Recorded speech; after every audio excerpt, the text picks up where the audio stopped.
ఈ రోజు అయితే మీషో హాల్ తో వచ్చేసాను. ఇంటీరియర్ డెకరేషన్ కి అయితే మాత్రం చాలా అంటే చాలా బాగుంటది అనమాట. అంటే ఏదైనా ప్రోడక్ట్ వచ్చిన వెంటనే ఎంత వేగంగా ఓపెన్ చేస్తాను అని అయితే ఉంటది అనమాట నాకు. సో అందుకని చెప్పి ఇదైతే ఓపెన్ చేస్తాను. ఇదైతే ఒక ప్లాంట్ హోల్డర్ అండి, చాలా బాగుందండి. క్వాలిటీ అయితే మాత్రం మీషోలో అస్సలు ఎక్స్పెక్ట్ చేయలేదు. ప్రైస్ ఓన్లీ జస్ట్ 280 రూపీస్ అనమాట. చాలా అంటే చాలా బాగుంది. దీని మధ్యలో మనం ఏదైనా ప్లాంట్ పెట్టుకొని మంచిగా డెకరేషన్ అయితే చేసుకోవచ్చు అనమాట. ఇప్పుడు ఆ కార్నర్ ఉంది కదా, ఆ కార్నర్లో పెడదామని అయితే నేను తీసుకున్నాను. ఇది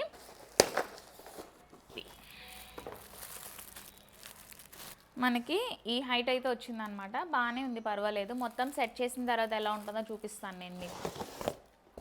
వావ్, మొత్తం 3 అయితే ఆర్డర్ పెట్టానండి. అందులో 2 అయితే చాలా బాగున్నాయి. ఇదైతే అసలు బాగాలేదనమాట, ఎందుకంటే లీవ్స్ చాలా తక్కువ వచ్చాయి, దగ్గరికి లేవన్నమాట. అన్ని లీవ్స్ ఒకే దగ్గరికి వచ్చున్నాయి. సో మొత్తం సెట్ చేసిన తర్వాత ఎలా ఉంటుందో చూపిస్తాను మీకు. చూసారా ఎంత బాగా వచ్చిందో. చాలా న్యాచురల్ గా అంటే న్యాచురల్ గానే ఉందండి, చాలా బాగుంది. ఇంకొక ప్లాంట్ వచ్చేసి ఒక పాట్ తో వచ్చింది కదా, అది వచ్చేసి ఇలా వచ్చింది అనమాట. ఇదైతే కొంచెం చాలా అంటే ఎక్కువ లీవ్స్ ఏం ఎక్కువ రాలేదు, జస్ట్ నార్మల్గా ఇలా వచ్చింది. లుక్ అయితే అంతగా ఏం బాగాలేదు. ఇదైతే నేను రిటర్న్ పెట్టేస్తాను. కానీ ఇది మిగతా 2 ప్లాంట్స్ అయితే కార్నర్లో పెట్టాక ఇలా ఉన్నాయండి. ప్రోడక్ట్ లింక్ కోసం లింక్ అని కామెంట్ చేయండి, మీకు డైరెక్ట్ DM వచ్చేస్తాయి.